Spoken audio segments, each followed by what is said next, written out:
ஏக இறைவனின் சாந்தியும் சமாதானமும் நம் அனைவரின் மீதும் உண்டாவதாக. எல்லா புகழும் இறை உணர்வனுக்கே. தொடர்ந்து நம்ம நிலவரங்களை பார்த்துட்டு இருக்கோம். இப்போது ஈரான் பற்றிய தகவல்கள் வந்திருக்கு. ஈரானுடைய ஆட்டமே ஆரம்பிச்சிருச்சுன்னு தான் நம்ம சொல்லணும். ஈரான் இப்போது அவசரமாக அவங்களுடைய வான்வெளியை இழுத்து மூடி இருக்காங்க. அவங்க வான்வெளியை இழுத்து மூடுறாங்க அப்படின்றாவே அவங்களுக்கு அமெரிக்கா தாக்க போறதோ இல்ல இஸ்ரேல் தாக்க போகக்கூடிய தகவல் அடைஞ்சிருக்குது அப்படிங்கறதா அர்த்தம். எப்பயுமே ஈரான் மத்த நாடுகளை அட்டாக் பண்ணும் போதும் வான்வெளியை இழுத்து மூடுவாங்க. அதே மாதிரி மத்த நாடுகள் அட்டாக் பண்ணிடுவாங்க இருக்கும் போதும் கூட என்ன பண்ணுவாங்கன்னா வான்வெளியை இழுத்து மூடுவாங்க. அந்த மாதிரி இந்த தடவை மூடினது அப்படிங்கிறது ஒரு பக்கம் அமெரிக்கா இஸ்ரேலுடைய தாக்குதலை நோக்கியா இல்ல ஈரான் அடிக்கிறதுக்கு தயாராயிருச்சா அப்படிங்கக்கூடிய ஒரு பெரிய கேள்வியை எழுப்பியிருந்துச்சு. இதே சமயத்துல ஈரான் ஒரு வீடியோ வெளியிட்டு இருக்காங்க. அந்த வீடியோல என்ன காமிச்சிருக்காங்கன்னா 8 விமான தளங்கள், அதாவது இஸ்ரேலுடைய போர் விமானங்கள் எங்கிருந்து கிளம்பி குண்டு போடுதோ அந்த விமான தளங்களை குறிவைத்து காமிச்சு அதை நோக்கி ஏவுகணைகளை ஏவி என்ன பண்ணிருக்காங்க, வீடியோவை வெளியிட்டு இருக்காங்க. ஏவுகணை ரெடியா இருக்கு, நீங்க அட்டாக் பண்ணணும்னு நினைச்சாவே போதும், எங்களுக்கு செய்தி வந்தனுமே இந்த பேலஸ்டிக் ஏவுகணைகளால நாங்க ஏவிடுவோம். இது பாத்தீங்கன்னா கண்டம் விட்டு கண்டம் பாயக்கூடியதா இருக்குது. அங்க இருக்கக்கூடிய விமானங்கள் அனைத்துக்குமே ஆபத்துன்னு சொல்லிட்டு என்ன பண்ணிருக்காங்கன்னா ஈரான் வெளியிட்டு இருக்காங்க. இது எதுக்காக வெளியிடுறாங்கன்னா, நீங்க அவசரப்பட்டு அடிச்சிடாதீங்க இஸ்ரேல் அப்படின்னு சொல்லிட்டு இஸ்ரேலுக்கு அச்சுறுத்துறதுக்காக தான் விட்டுருக்காங்க. எப்படியும் இதுக்கு முன்னாடி எல்லாம் என்ன பண்ணாங்கன்னா, ஈரான் அடிச்சிருவாங்களோன்னு பயந்துட்டு விமானத்தை கொண்டு போய் சைப்ரஸ்ல நிறுத்தினாங்க. அதுக்கப்புறம் கத்தார்ல நிறுத்துறாங்க, எங்கெங்கயோ கொண்டு போய் நிறுத்திட்டு எல்லாம் வந்தாங்க. ஆனா அந்த மாதிரி எல்லாம் போர் சமயத்துல நிறுத்த முடியாது.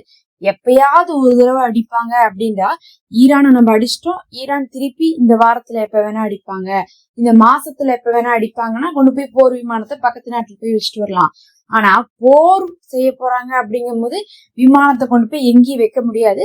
அதனால இஸ்ரேலுக்கு அச்சுறுத்துறாங்க, உங்களுடைய 8 விமானங்கள் போர் விமானங்கள் கிளம்பக்கூடிய இடமும் எங்களுடைய ஏவுகணையுடைய குறியில தான் இருக்குது, எல்லாம் லோட் பண்ணி ரெடியா வச்சிருக்கோம், நாங்க பட்டனை கிளிக் பண்றதா இல்லையா அப்படிங்கறத இஸ்ரேல் நீங்க முடிவு பண்ணிக்கோங்க அப்படின்னு சொல்லியிருக்காங்க. இஸ்ரேல் பாத்தீங்கன்னா நேற்று இரவு முழுவதுமாக ஈரானுடைய வான்பரப்புக்கு வெளியே, உள்ள கிடையாது, வெளியே என்ன பண்ணிட்டு இருந்தாங்க, வட்டமிட்டு இருந்தாங்க. நிறைய பேர் கமெண்ட்ல கேட்டிருந்தாங்க, ஏன் இஸ்ரேலுடைய விமானத்தை ஈரான் சுட்டு வீழ்த்த கூடாதான்ட்டு. அதாவது வான்பரப்புக்குள்ள வந்தாதான் சுட்டு வீழ்த்த முடியும், வான்பரப்புக்குள்ள வரல அப்படின்னு பக்கத்தால இருக்கக்கூடிய இடத்துல எல்லாம் சுத்திட்டு இருக்காங்க. ஈராக்ல சுத்திட்டு இருக்காங்க, அங்கெல்லாம் பக்கத்தால என்ன பண்றாங்க, அங்கிருந்து கண்காணிச்சிட்டு இருக்காங்க. அந்த வான்பரப்பு ரேஞ்சுக்குள்ள வராத எதையுமே தாக்க கூடாது, அப்படி தாக்கிட்டா அதவே காரணமா வச்சு போற ஆரம்பிச்சிருவாங்க. அதனால இஸ்ரேல் வான்பரப்பை வெளியே என்ன பண்ணிருக்காங்க, நேற்று இரவு முழுவதுமே வட்டமிட்டு இருந்திருக்காங்க. அங்க என்ன பண்ணிருக்காங்க, ட்ரைனிங் செக்ஷன் எடுத்துட்டு இருந்திருக்காங்க.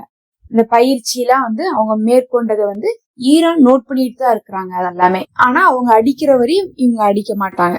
இதே மாதிரிதான் முந்தா நேத்து பார்த்தோம்னா என்ன ஆயிடுச்சுன்னா, அமெரிக்கால இருந்து கிளம்பி வந்த போர் விமானங்கள் எல்லாம் கத்தார்ல குவிச்சாங்க. அதுக்கப்புறம் பார்த்தா கத்தாருடைய ஏர்பேஸுக்கே அச்சுறுத்தல் வந்ததுக்கு பிறகு 10,000 ராணுவ வீரர்கள் அங்கிருந்து காலி பண்ணிட்டு போனது நேத்து முழுவதுமே பாத்தீங்கன்னா அமெரிக்காவுக்கு ஒரு பெரும் அசிங்கமா தான் இருந்துட்டு இருந்துச்சு. ஆனா பாத்தீங்கன்னா இஸ்ரேல் அவங்க அசிங்கப்பட்டாலும் நாங்க ஜெயிச்சிருவோங்கிற நம்பிக்கையால இந்த வேலையை பண்ணிட்டு இருக்காங்க. இதே சமயத்துல எல்லாருமே கேட்டுட்டு இருந்தாங்க ஊடகத்துல இருந்தே, எத்தனை பேர் ஈரான்ல இறந்திருக்காங்க. ஏன்னா ஈரான் அந்த தகவலை கொடுக்க மாட்டாங்க, எந்த நாட்டிலயுமே யாராவது இறந்தாங்கன்னா அவங்க உண்மையா அதை கொடுக்க மாட்டாங்கிறதுல அமெரிக்காட்ட கேட்டுட்டு இருந்தாங்க. அமெரிக்காட்ட கேட்ட போது ஃபர்ஸ்ட் ட்ரம்ப் என்ன சொன்னாருன்னா, எனக்கு இன்னும் தகவல் தெரியல, நான் என்ன பண்ணிருக்கேன் சொல்லியிருக்கேன், அவங்க எனக்கு சொன்னனும் உங்களுக்கு சொல்றோம், அதுக்கான கணக்கெல்லாம் பாக்குறதுக்கு சொல்லியிருக்கோண்டாரு.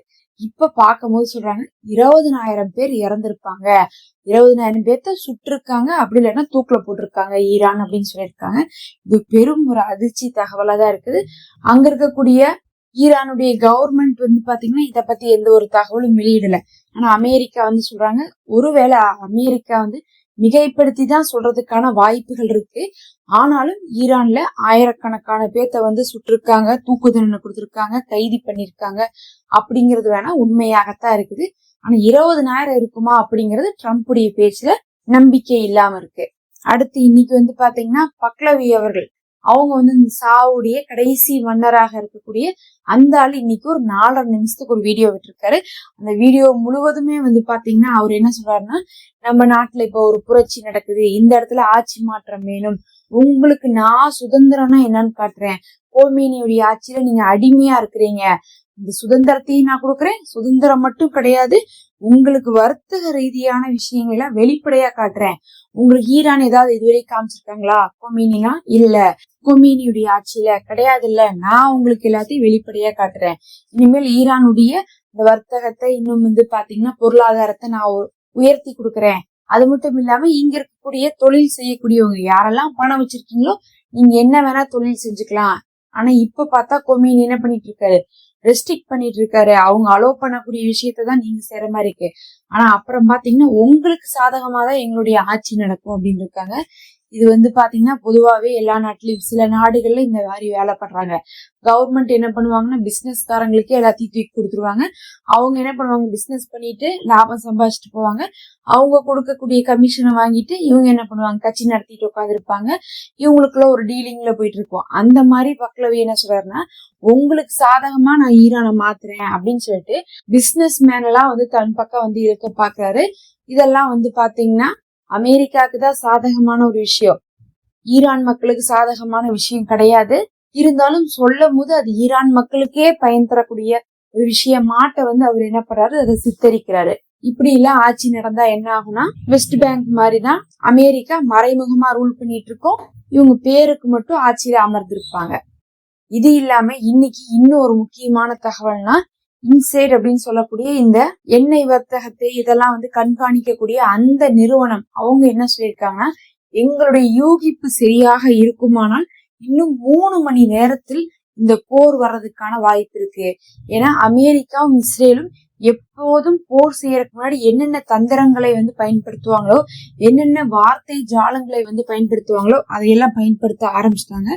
அதனால வந்து கண்டிப்பா இந்த தடவை போர் வரும், போர் வராம இருக்காது.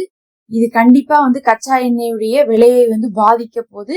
மறுபடியும் உலக மக்களே வந்து கச்சா எண்ணெய் உயர்வை வந்து பார்க்க போறீங்கன்னு சொல்லிட்டு உலகமே இப்ப அடுத்த போரை பாக்குறதுக்காக தயாராகி கொண்டிருக்கு அப்படின்னு சொல்லியிருக்காரு.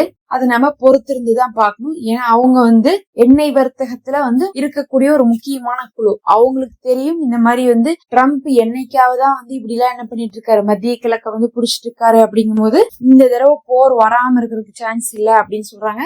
ஆனா 3 மணி நேரத்துல வரும்னு அவங்க சொன்னது வந்து எந்த அளவுக்கு சாத்தியம் அப்படின்னு தெரியல. ஏன்னா ஆய்வாளர்கள் எல்லாம் சொல்றாங்க இன்னும் ஓரிரு நாட்கள்ல வந்துரும் அப்படின்னு தான் சொல்லிட்டு இருக்காங்க. மொத்தத்துல எந்த நேரமும் போர் ஆரம்பிக்கிறதுக்கான நிலைமையிலதான் இருந்துட்டு இருக்கு. இதெல்லாம் தான் இப்ப வந்து முக்கியமான தகவல். நம்ம அடுத்த ஒரு காணொளியில சந்திப்போம்.